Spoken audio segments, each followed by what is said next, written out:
aka kanya uri kunyumva mu bihugu by'Iburayi hari izuba rya kasaruhara, ni izuba riteye ubwoba ku buryo bukabije. Ubu nuri gusengera ari gusenga afukamye kuko ahenye inyo yacumba umwotsi.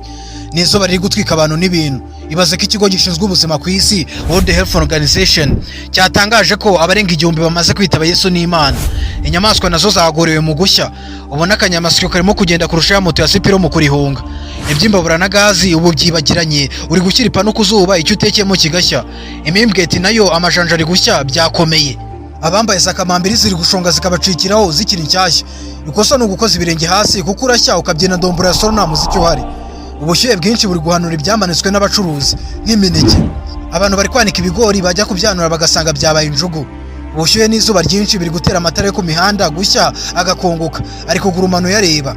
Injangwe nazo zagorewe kwicisha mu muhanda gato, amajanja ari gushya neza nka burusheti ku cyokezo, zikiruka neza nk'izifashwe n'amadayimoni. Inkweto ziri kuba imiyonga, umuntu wambaye inkweto ari gushiduka zamushongeyeho.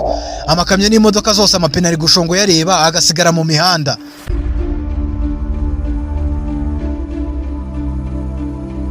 Za modoka zikoze muri plastike uri kuza ugasanga yabaye itanura. Sasanga aho waguze imodoka biri kurangira atayitwaye ahubwo atwaye amakara yihindutsemo. Uri gusiga moto hanze mu minota mike ugasanga yashyushye cyane kuruta inda zo ku isi ya 9. Yashyushye ku rwego utayicaraho.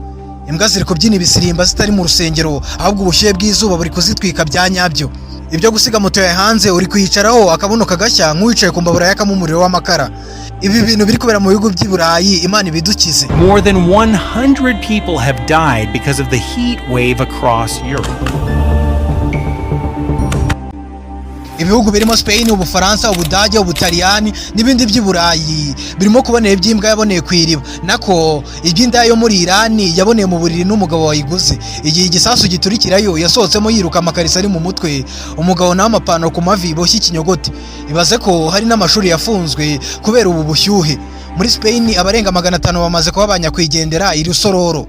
Leta yafashe umwanzuro wo kugenda inyanyagiza amazi ku bantu yifashishije imodoka z'ibikamyo ikayamena ku bantu nk'iri kuhira ibihingwa, ubundi nabo bakanezerwa.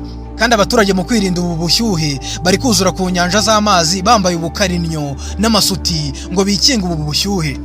Abasenzi nakabasenga musenge mwisengera tudasanga burusheti ku mishito. Abafite uruhara nk'urwambuyoboke bya bivuze ko rigeze mu Rwanda uruhara rwacumba umwotsi kizimya mwoto akaba ariyo itabara yonyine. Iki gihe cy'impeshyi ndabona gikakaye, ariko amavideo meza nk'aya y'impeshyi wayasanga kuri YouTube channel yitwa Impeshyi Videos, kuri TikTok ni Soundchita, kuri Facebook bikaba utyo. Ubwo ugahita umenya ko uri kubivuga yivuze ibivugwa bikimara kumenyeshwa aho wabivana. Nje ndi Sano Chira.